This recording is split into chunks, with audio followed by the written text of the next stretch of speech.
How to read an email in few steps.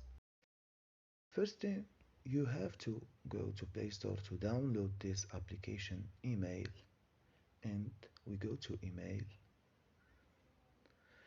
Now I I will see this first person send me an email.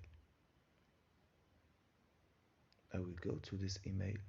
Hey there, I want you to like video. I can reply with any options, or I can reply with private text.